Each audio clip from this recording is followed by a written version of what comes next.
Hello, you wonderful people, and welcome to another episode of Not Too Comic Book. This being a show where I talk about TV shows that are adaptations of comic books. For today's episode, I'm going to talk about the latest episode of Arrow. A lot of really interesting things went down in this episode, so let's break it down. Well, first and foremost, we see that we're in Star City. And then, first we see Laurel there because we see someone on a bike, and I'm like, okay, what's that all about? And I was like, okay, I'm trying to, figure out what this whole thing is. There's a party and everything. And Laurel shows up, and then she's like telling this girl Bianca that she's in danger. She gets kidnapped, and they just revealed it's Star City 2040. I was like, but that doesn't look like 2040 Laurel, because we do know that 2040 Laurel was dressing up like the Black Canary, and obviously she had the more traditional Black Canary suit too. So I'm like, that's interesting. I'm like, why is that? And then I start thinking, I was like, well, you also look at her too. She doesn't look like her. She doesn't have like the aged up like makeup and stuff like her and Dino did, and everyone else did. In the 2040 arc last season. So I'm like, what's up with that? So then I'm like, okay, so she's got to be present day Laurel, right? So it's like, okay, so present day Laurel, we see Mia, because like the way Diggle had talked about it during Crisis Part 5,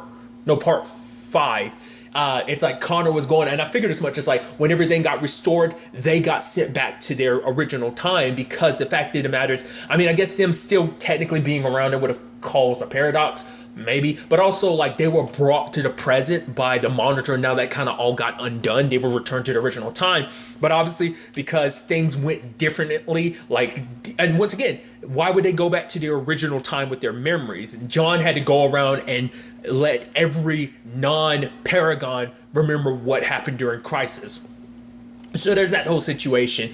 But I thought it was so interesting that we see Mia waking up, and I'm like, I kind of got a glimpse. I was like, you're not with Connor, you were JJ, aren't you? And it's like, the timeline is switched. I was like, oh man, things are complete. And the way Mia was acting and everything, I was like, life went differently for you, didn't it? Because the fact of the matter is, because everything that went down with Oliver, because of all that, she never had to train with Nyssa, so she never, became, none of what we've known from the future arc exists in this continuity. And it's weird to also see her with JJ, considering the fact that she was, her and Connor had history, but then you add in the fact is that, because now Connor's kind of the bad boy in this timeline, because to be fair, he's the adopted child, because, obviously Diggle and Lila's family is different this time around, because they had not only, because that's also a question too, that's come up. But what about Sarah?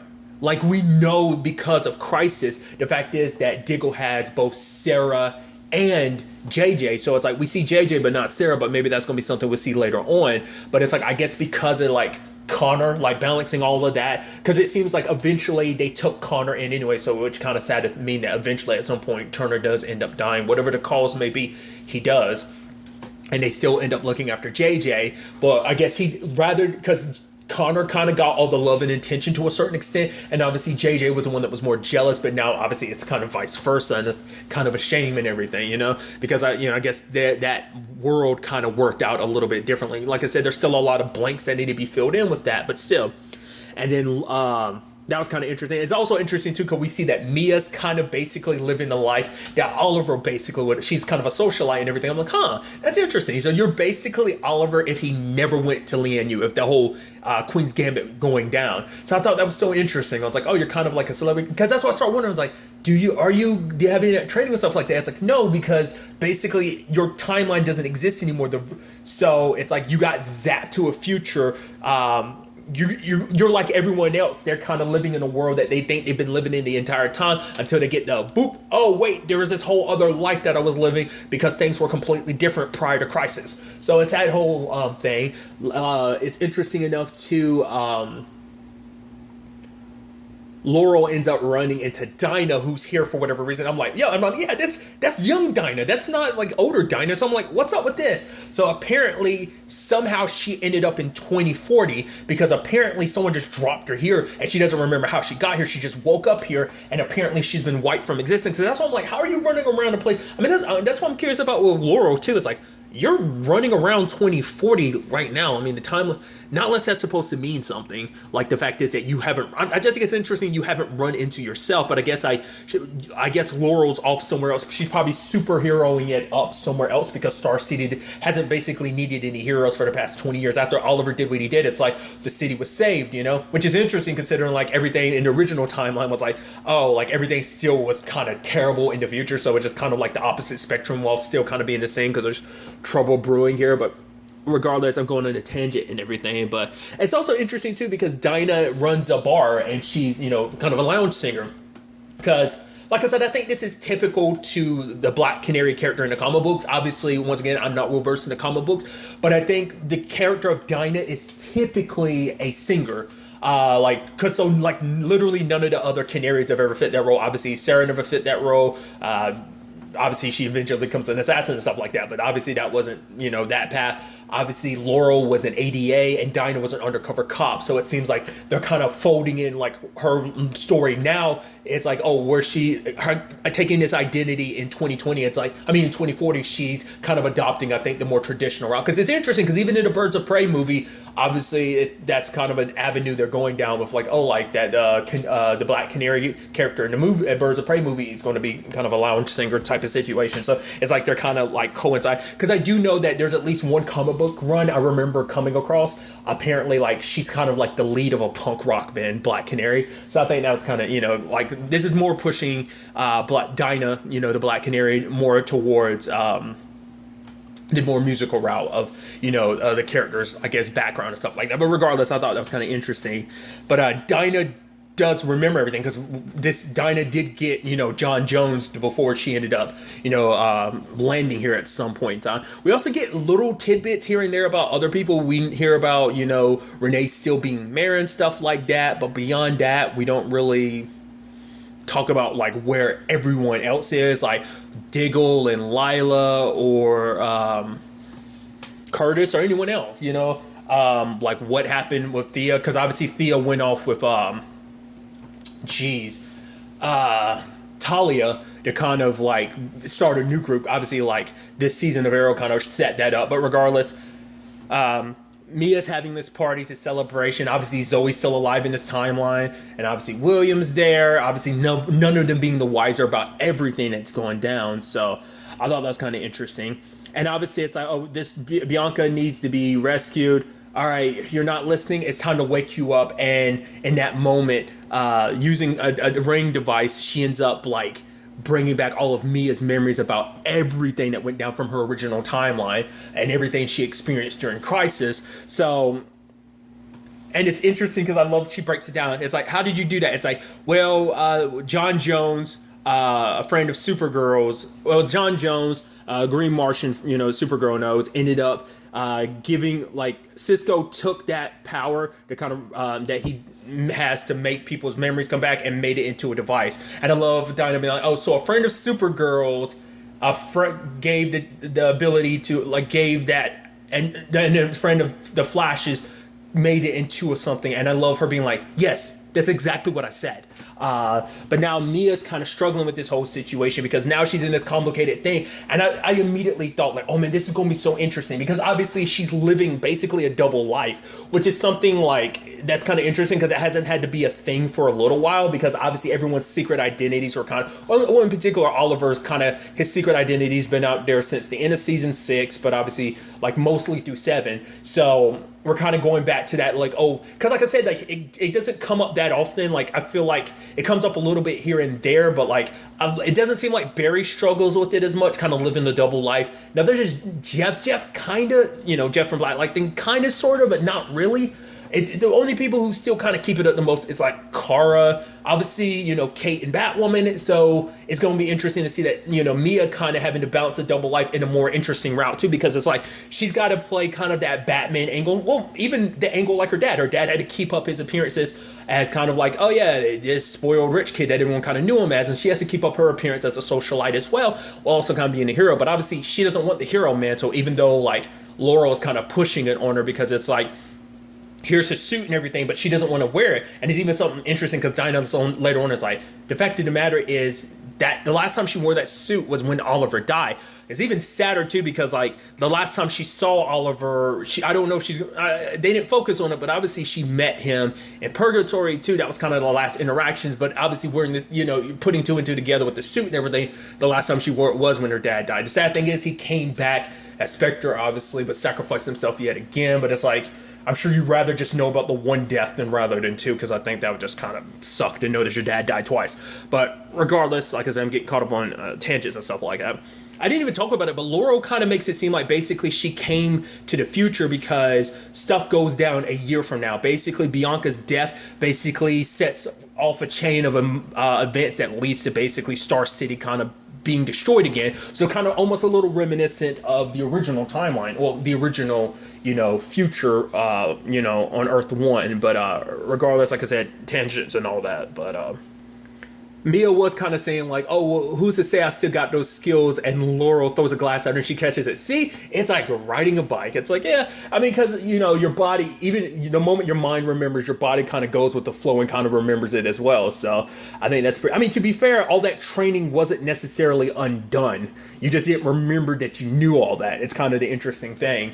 But, which has also got to be that awkward thing, too, of like, oh, yeah, once again, it's like, because you have both memories, it's like, you have memories of loving JJ, but at the same time, it's like, you have memories of him killing Zoe, so that's kind of a rough thing. It's actually kind of sweet, too, because obviously things went down differently because, the timeline and everything, but also, like, Oliver wanted to make a point of like, when it's all said and done, he was like, well, he had told Mia, like, find your mom and tell her to keep you and your brother together, like for you guys to be together as a family. It's hard to say whether that was something Oliver subconsciously did when he made this universe, or whether or not just time working differently in general led to like maybe Felicity kind of, or maybe things just work.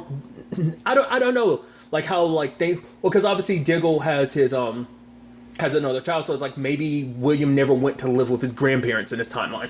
Like I said, I'm sure I don't know what the whole time frame is. Like I said, a lot of that stuff they probably won't get into the nitty gritty of explaining how everything necessarily works with that, but still. But basically, they're doing some investigating, because they're kind of handling things on their own, of trying to figure out, all right, who kidnapped Bianca. They're looking into her family.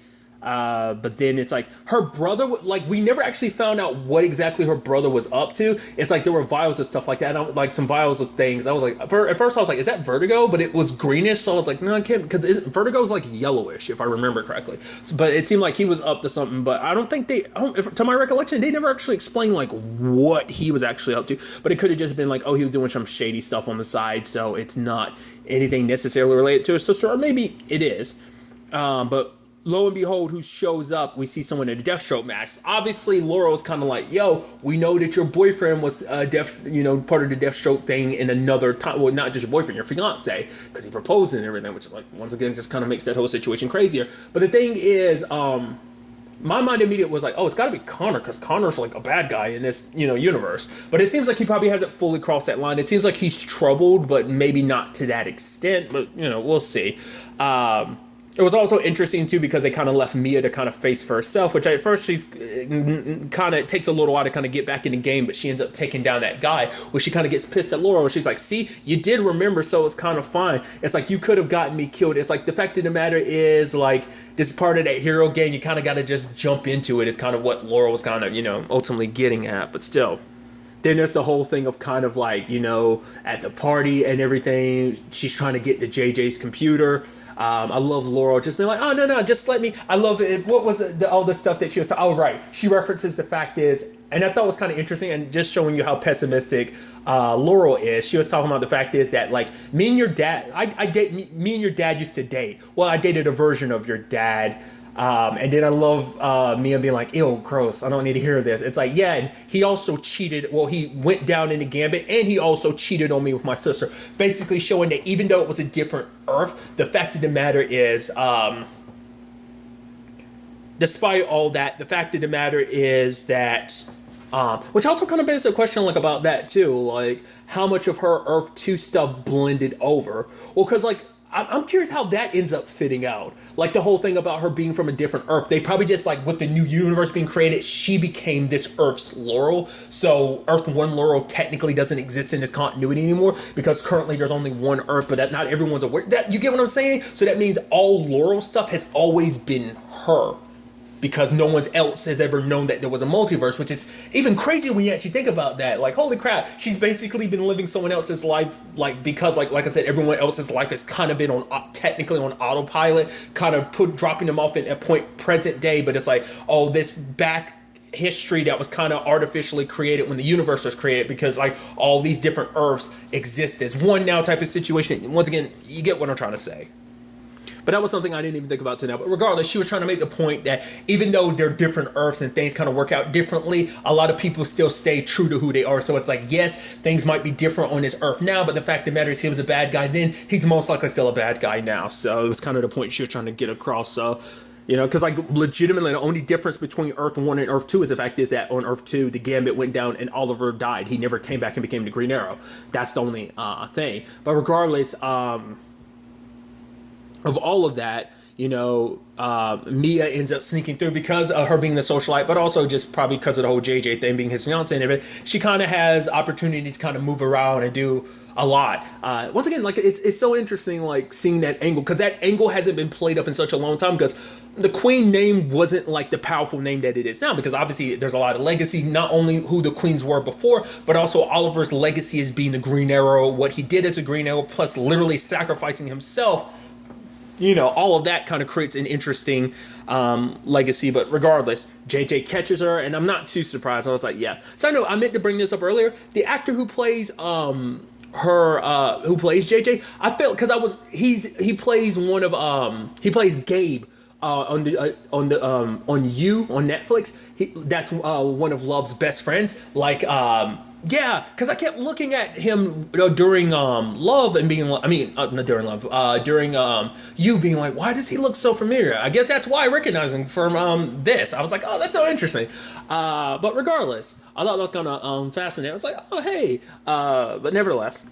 But obviously, because of, like, you know, it seeming like, oh, like Bianca's okay, it led to this complicated situation where obviously Mia didn't want to have anything to do with this. It's like, you should have never woken me up. The fact of the matter is, you should have never got mixed up in all this, got me mixed back up in all of this. But then, you know, Laurel's kind of fighting back against that. And like, you're kind of turning away from the whole hero thing. Like, you want to live this, like, basically this lie of a life. The fact is, this isn't who you are, and you're kind of living a lie. But for her, it's like, this is my life before you kind of threw everything at me, and it's like it's all kind of been for nothing. Like for her, it's like, why would I want to be a hero? Like the life of a hero, you know, it takes a lot from you. Which even Laurel, after, you know, Dinah kind of explained it, because it's like, you know, breaking down, like, yeah, the fact is being a hero isn't always the easiest thing. It is also interesting too to see her kind of handling the tech stuff, because even like Laura was like, when did you learn all that? She's like, I was a police captain and stuff like that, so I got my own tricks. Because I was wondering if they were going to bring William into the focus. He kind of acts as like tech support, because we don't even know in this timeline like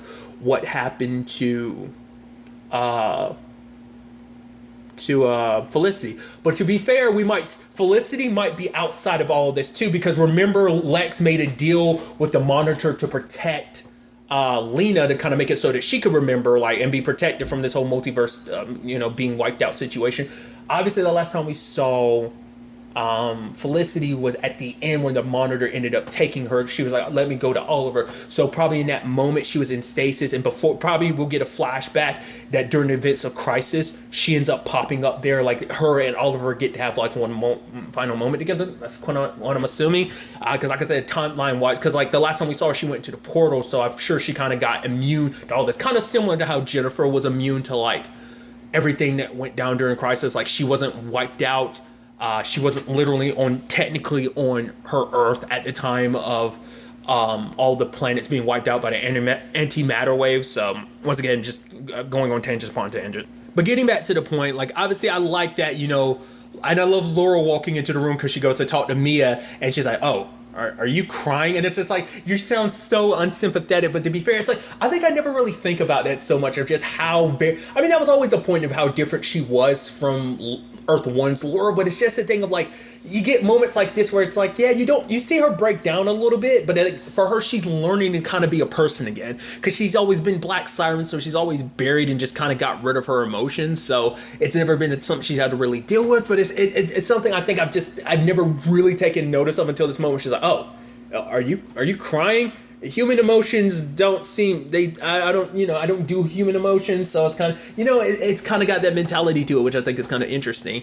But she had talked to me about the whole thing of kind of living, a lie, living a life that isn't really yours, because like she adopted, Black Siren for so long and became that, and obviously that's not, and she did a lot of bad with that, because it's interesting because the whole conversation was about like, oh yeah, like JJ being a sociopath in another timeline. And in the moment she had said that, I was like, well, to be fair, at a different point in time, Laurel, you were a sociopath too. But hey, you found friendship and you changed and became a hero, So like everyone's capable of change, but she's trying to get, Mia to realize like, yes, the hero route, there is a lot that comes with it. Being a hero actually sucks. It takes a lot from you. It costs a lot, but the fact of the matter is, because for her, she was in this mindset of like, when she was just living her original life, because she was like, can you really tell me that before we gave you your memories back, you were actually happy? And for her, it's like, with her life, like Oliver's legacy, she didn't know what to do that would actually make her dad proud, so she didn't do anything, because she had felt like, oh, like what could I do that would actually make dad proud, kind of live up to that legacy, because it's almost like all what he was able to accomplish, the hero he was, is like, what can you really do? It's that thing you kind of get inside your own head, and it's like, what can I accomplish that would kind of stack up? And so she didn't do anything, and now she's like, he'd probably be disappointed in me. I mean, we find out she did go to college. She even admitted, she's like, well, my dad never went to college, so I'm sure he'd be happy about that. She's very educated. So once again, kind of playing it to like her knowledge of what she knows, obviously her street smarts and just her, fighting capabilities that she learned in the her original timeline, but also from training with Oliver, that combined with all the lessons she learned from him, but also combined with all the knowledge she has of this time, and what she gained as like just socialite Mia, so it is interesting, like, Mia stepping up to become the hero role, suiting up and everything. And I'm like, dude, and it looks so good on her, dude. It fits so nicely. It's also weird too. It's like, all right, you kind of have to go back to wearing the mask, which Oliver wore the mask during Crisis, didn't he? I'm blanking one. I'm pretty sure he did. Didn't he?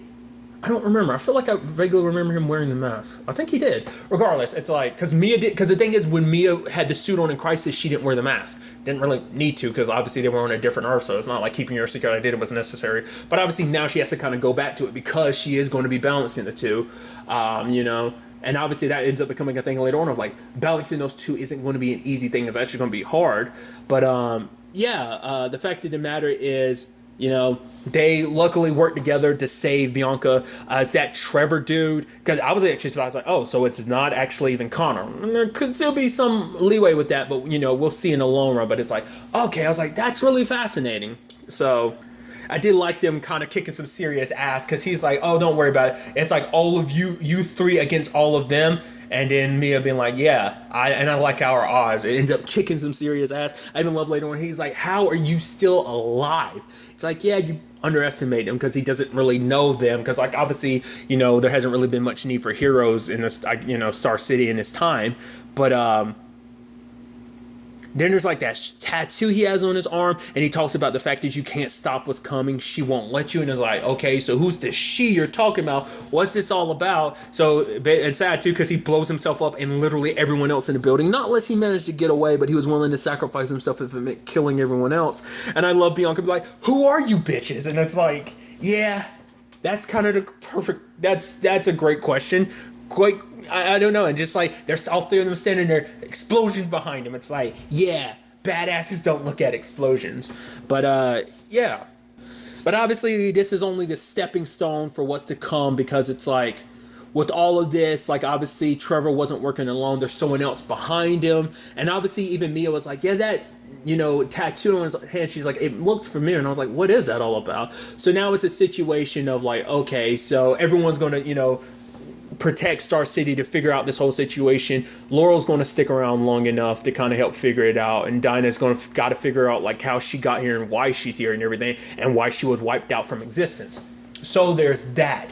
But then there's a situation where she asks Laurel, it's like, okay, so why didn't you tell Mia about the future that you had warned me about from 2041? Because it seems like there's an article that says, basically it has Mia, and it's like, the woman who failed the city. But it's like, the fact of the matter is that was before Mia adopted the whole Green Arrow persona, so that must mean that we changed things, right? And Laurel's like, I hope so. So implying that maybe even like that timeline is still accounting for the fact is that you came back and got Mia to become the Green Arrow. Which I haven't really talked about. The fact is, her being a Green Arrow and everything, it still kind of fits alongside the lines of the storyline of like the comic books, how typically his son Connor Hawke becomes a Green Arrow, which you know, I don't know if Oliver ever had other kids in the comic books or not. The only one I'm aware of is Connor Hawke. That's just because of conversations I picked up from other people from years ago. So that's that. But it's like, obviously William's not Connor, and he's not, you know, the Green Arrow, but Mia is. So it's just interesting to think, like, I don't think I pieced it together, but like, oh yeah, full circle wise, one of his kids still manages to become the next Green Arrow. I mean, once again, what Oliver had said during the first part of Crisis, there always needs to be a Green Arrow, you know, when he's going, and he wants Mia to pick up that mantle behind him, you know. So not only just kind of, you know, picking up the mantle because of all that your dad sacrificed, but also because your dad was this previous hero, it's very befitting that you would be the one, you know, kind of, like I said, take up the mantle and all that. So at the end, we have Mia and William kind of standing there, kind of thinking about their dad and everything.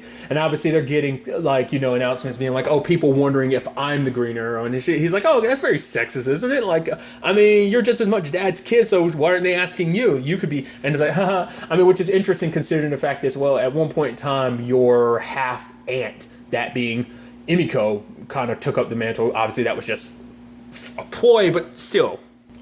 Which that kind of gets me thinking. Well, because, you know, William hands it. It's like, oh, yeah, this was from Dad. He gave it to Aunt Thea, who gave it to Mom, who's given it to us. It's like an arrowhead stone, but it has the same markings as the tattoo on Trevor's arm. So it's like, okay, so what's this all about? And then suddenly William gets taken, I'm assuming because they're presuming that he's the Green Arrow. I'm sure it's that situation. But it's like, that's so fascinating in the long run, because I'm like, part of my brain is like, well, who's this her they were referring to? I was like, because I brought her Emiko, I'm like, well, depending on how much changed, maybe Emiko's alive. I wonder, does this have anything to do with the God, what are they called again?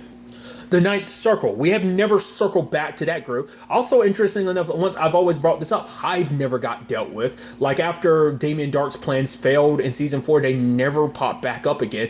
But yeah, regardless, that's me going in a tangent and stuff like that. But I'm curious about, like, is that who they're referring to? Is Emiko, or are they referring to someone else? I'm curious, like, what that is, because at the same time we have JJ, who him and, you know, Mia had made up, which, like, oh, it's like, that's still got to be weird, because it's like, I think for her, she wants to believe in him, so she's kind of leaning more towards her memories of, like, he's a good guy because of, you know, this timeline memories and stuff like that. But then someone makes him remember, which immediately makes me think of because whoever it is has a ring very similar to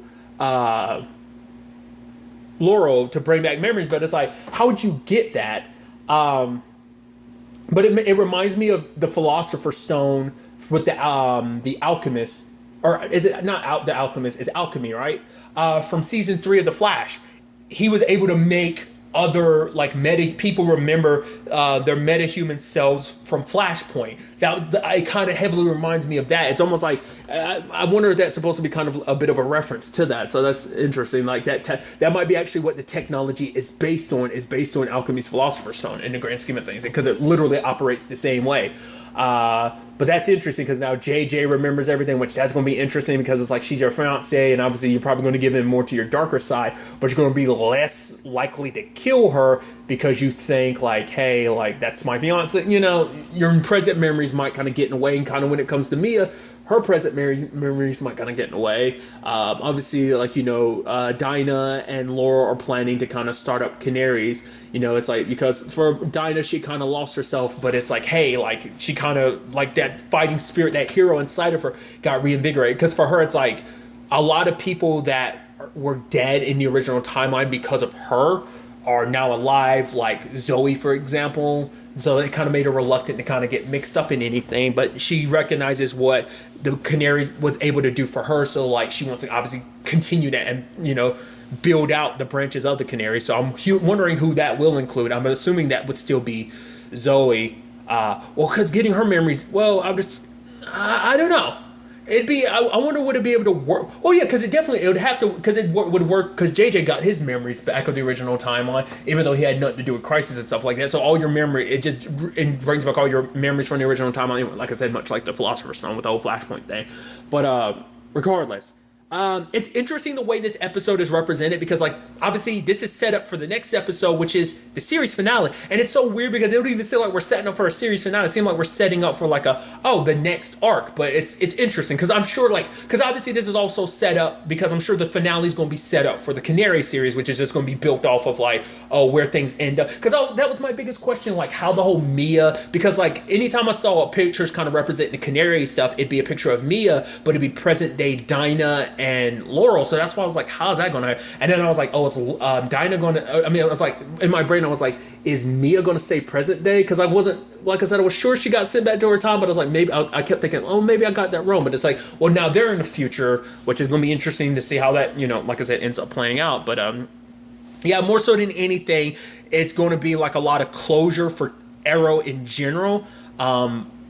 Like I said, kind of probably filling in some of those blanks, but also just giving us closures for all of our characters, while also kind of obviously introducing, like, what changes Crisis did for this continuity, because this continuity of Arrow, even though the show is ending, it's still going to carry over into Canary, because we even see the little, I guess that's going to be the new emblem for Canary, maybe, is the whole arrow head with the two canaries on the side. Maybe not, but I'm really, really interested to see where all this ends up taking us going forward into, like I said, the series finale, to see how Arrow comes to an end.